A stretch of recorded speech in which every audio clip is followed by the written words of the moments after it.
Você já ouviu falar de empatia? O grande desafio é praticar, não é mesmo?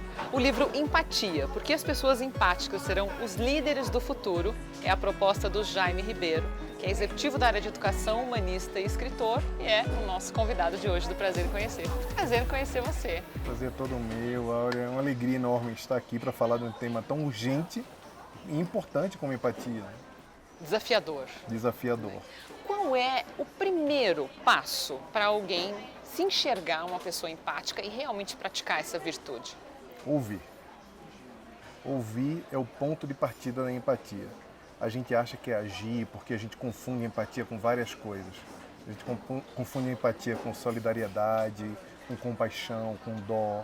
Mas se você quer começar por alguma coisa, comece pela escuta. Porque a melhor forma de você se perceber e se colocar no lugar do outro é ouvindo. Dificilmente você vai fazer isso sem ouvir, sem ser um bom ouvinte.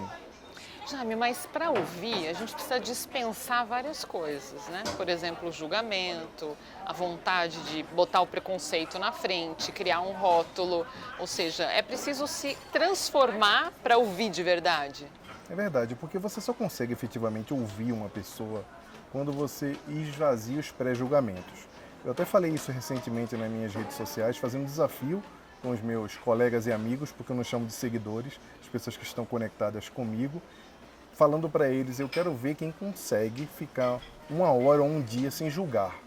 Por que isso? Porque o julgamento, ele cria na nossa mente uma confusão mental, e essa confusão mental é que faz também com que nós nos tornemos violentos ou com que nós não consigamos nos conectar com o diferente.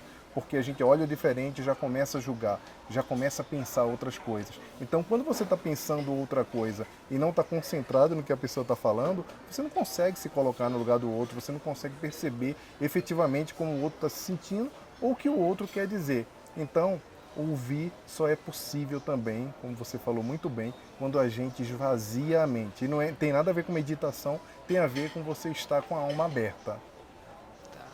E a partir desse primeiro passo, que é ouvir, a pessoa pode realmente se conectar com o outro e viver talvez parte do que ela está vivendo ou sentindo, né? Pode. E o mais importante na empatia, e é também uma das coisas que eu falo bastante, tanto no livro como nas palestras que eu faço, é que a empatia é um verbo. Não existe empatia sem ação. Não dá para você saber como o outro se sente, se colocar no lugar do outro e não agir perante isso. E às vezes a gente acha que agir é fazer algum tipo de ação física. Por exemplo, voltando um pouco para a escuta. Quando a gente está ouvindo alguém que está com um problema muito sério e vem desabafar com a gente. Eu estou com um problema enorme, e começa a falar aquele problema que efetivamente pode ser um problema muito grave ou não, a gente pode ter passado por isso ou não, mas quando nós estamos efetivamente ouvindo o que a pessoa está falando, a gente consegue se colocar no lugar do outro, no lugar dessa outra pessoa e ter uma escuta mais produtiva. Mas costumeiramente a gente não faz isso. O que a gente faz? Começa a aconselhar, começa a dizer, você não sabe o que aconteceu comigo também. Aí faz uma competição de miséria, você fala um problema daí, eu falo um problema daqui. Ou você quer consolar de uma outra forma, quer colocar no ombro, vem cá, coitado, que pena do que está acontecendo com você.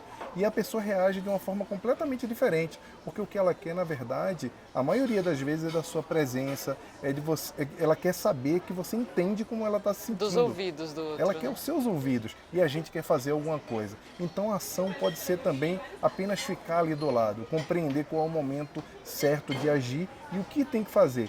Parece uma tarefa bem difícil, mas se a gente se conectar, como você muito bem falou, com a outra pessoa, as coisas vão fluindo. E é efetivamente um exercício, porque apesar de nós termos todos nascidos empáticos por conta dos neurônios espelhos, a gente precisa exercitar isso no dia a dia, senão como qualquer outra coisa a gente desaprende, atrofia. Né?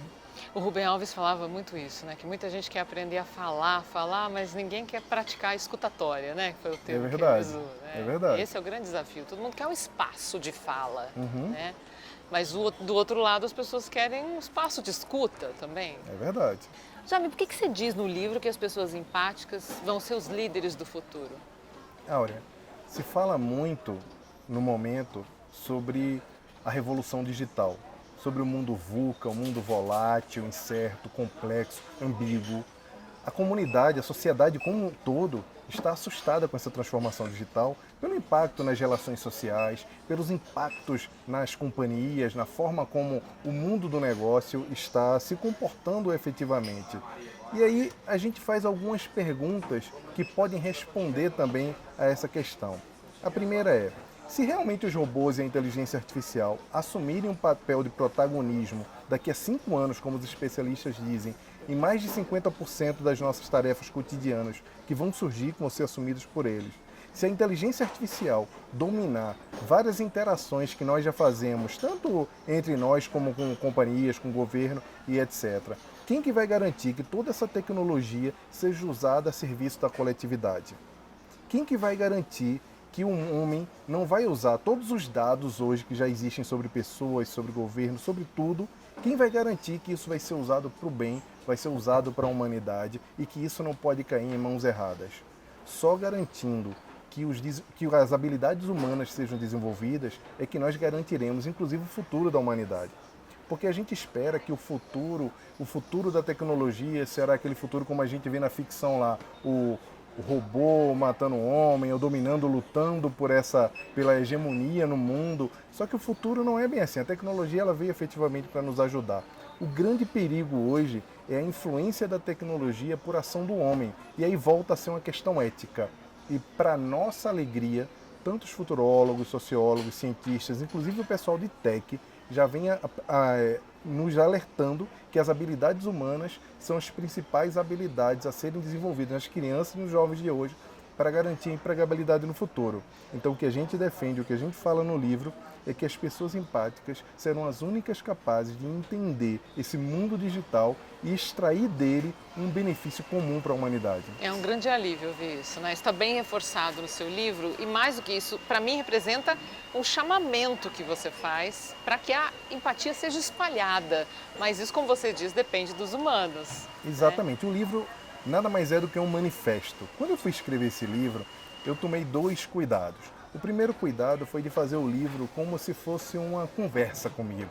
Então eu reescrevi várias vezes os mesmos capítulos para que eles ficassem extremamente fluidos e quem me conhece diz até que parece que está me ouvindo falar. É bem interessante isso, porque de fato eu tentei fazer uma escrita que fosse como se fosse uma conversa com a pessoa e no final sempre tem o que a gente chama de call to action, que é espalhe empatia, faça alguma coisa, porque efetivamente o objetivo do livro é fazer com que as pessoas reflitam que nós precisamos levar essa mensagem para todo lugar, porque é a nossa única chance, a empatia nos trouxe até aqui e sem ela a gente não vai chegar em lugar nenhum. Fantástico. Eu te dei esse feedback quando fiz o convite para essa entrevista de que eu li o livro muito rápido, exatamente por essa escrita fluida que você coloca aqui, né? Isso eu acredito que seja mais um impulso para quem ainda não exercita a empatia, para que realmente vá e faça, ouse, faça alguma coisa, né? E não se distancie cada vez mais do seu próprio eu, né? Porque eu acredito que praticando a empatia, tentando olhar o outro com os olhos dele, ou com a forma como ele sente, eu também me aproximo mais de mim. Sem dúvida. Né? É uma autoconexão antes de ser uma conexão com o outro. Né? Os relatos são incríveis, o feedback dos leitores como um todo. Primeiro, eu gostaria de agradecer bastante a quem se dedicou a ler o Empatia já está na 3ª edição, o Empatia já é um sucesso, mas eu sei que é difícil a gente escolher um livro para ler ao longo do ano. Ninguém lê 100 livros ao longo do ano. A gente escolhe, o brasileiro lê em média, o brasileiro lê pouco, mas um bom leitor lê 12, talvez 15 livros por ano. Se a pessoa puxar um pouco, lê um pouco mais. Mas via de regra, a pessoa tem 12 livros ou 6 livros para ler ao longo do ano. Então quando a pessoa escolhe um livro para ler, é uma honra para o autor. Eu me sinto extremamente grato, extremamente prestigiado por alguém ter escolhido esse livro para ler por algum motivo. Então, a ideia do livro é fazer com que essa mensagem chegue mais longe. Os relatos das pessoas nas redes sociais é que teve gente que falou que estava pensando em suicídio e depois que leu o livro mudou porque encontrou um propósito. Teve gente que disse que mudou completamente a forma como tratava os filhos e o que ensinava aos filhos. Teve gente que disse que estava aplicando na empresa porque precisava levar essa mensagem para todos os funcionários. Ou seja, todo tipo de relato e, de fato, o livro ele é um mix muito grande, né? Ele fala de sociedade, ele fala de religiosidade, ele fala bastante de educação e fala também dessas coisas das habilidades do futuro. Então, eu acho que eu consegui tocar alguns corações com o livro e isso, para mim, já foi o suficiente para ter a certeza de que eu fiz uma escolha boa em escolher o tema e me dedicar bastante a escrever esse livro, mesmo tendo uma vida assim completamente atribulada e corrida como executivo. Você citou os leitores que te trazem feedbacks e vêm das redes sociais. A gente percebe muita dificuldade de relacionamento nas redes sociais. Você acha que falta empatia para os comentaristas, os julgadores que estão aí na internet? Falta empatia e falta muito mais coisa, inclusive lucidez. A rede social, ela não trouxe essa intolerância toda. Essa intolerância já existia. As pessoas começaram a manifestar de uma forma mais enfática essa intolerância. O Brasil é o segundo país, no ranking lá de países, é o segundo país com o maior número de violência na internet. Isso mostra um pouco da nossa personalidade, da nossa forma de polarizar os assuntos. Nós parecemos um país de pessoas extremamente empáticas, cordiais e alegres, mas quando nós olhamos o ranking da empatia no estudo que foi feito pela Universidade de Michigan, em 63 países, o Brasil está lá na 51ª posição, ou seja, o Brasil está lá no final. E é isso, para mim, inclusive, foi eu fiquei extremamente impactado com essa notícia, porque a gente costuma falar que fora do país os gringos são muito frios, não são amigáveis e que o brasileiro ele é muito amoroso. E aí, quando a gente olha as pesquisas, elas apontam um comportamento um pouco diferente. Por que nós somos assim? Eu digo que o jeitinho brasileiro é a maior expressão da nossa falta de empatia. Porque toda vez que a gente pensa em tomar vantagem diante do outro, toda vez que a gente pensa primeiro na gente, a gente já está praticando, a gente já está sendo extremamente anti-empático. Mas, em relação à polarização, olha, as pessoas estão com muita dificuldade de compreender o diferente. Elas já tinham essa dificuldade, mas com as bolhas das redes sociais, as pessoas sendo agregadas por similaridade, isso levou as pessoas a acreditarem que elas estavam extremamente certas e, por meio da afinidade delas com quem estava certo também, por causa das bolhas das redes sociais, isso reforçou, empoderou as pessoas. Tipo, todo mundo está pensando assim, então eu posso me manifestar. E, na verdade, as bolhas colocaram as pessoas similares ao redor e as pessoas se sentiram mais empoderadas, sentiram que tinham mais voz para manifestar o pensamento deles, que muitas vezes são pensamentos que são completamente anti-humanistas e que não fazem o mínimo sentido. Como nós dois somos otimistas, vamos acreditar que as pessoas poderão revisar toda essa forma de pensar e mudar a forma de ser e mudar o discurso por consequência, não é? Sim, sem dúvida. Uma das habilidades do século XXI é o senso crítico. Eu defendo bastante isso, inclusive falo no livro, que o que é relevante agora? Veja só, a gente está numa livraria, uma livraria enorme, com tantos títulos. A gente hoje, se quiser entrar na internet e quiser procurar um livro ou um assunto, a gente vai ter milhões de vídeos e mais umas centenas de milhares de livros. Ou seja, a gente vive na era da informação. Com tanta informação, com tanta possibilidade de escolha, que é uma das características do mundo VUCA, que é a complexidade, como é que a gente vai escolher o que é relevante para a gente? Como é que a gente vai ter a capacidade de escolher o que é importante para nós colocarmos a nossa atenção e a nossa energia? A gente só vai ter essa capacidade se a gente conseguir desenvolver o senso crítico. E o senso crítico, ele só é possível quando a gente tem uma visão sistêmica, quando a gente consegue olhar o todo. Porque não adianta ter senso crítico para a gente enxergar só o nosso umbigo, só o que nós acreditamos. Isso não é senso crítico, isso é exatamente o contrário do senso crítico. O senso crítico avalia as possibilidades, escolhe o que é relevante e toma a decisão. Esse é um dos grandes desafios do futuro.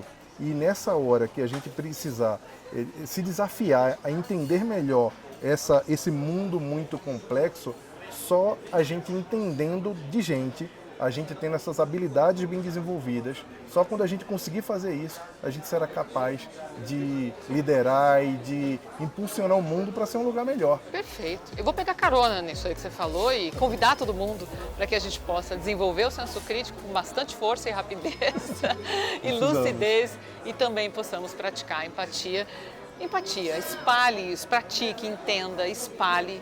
Jaime Ribeiro, foi um grande prazer te conhecer.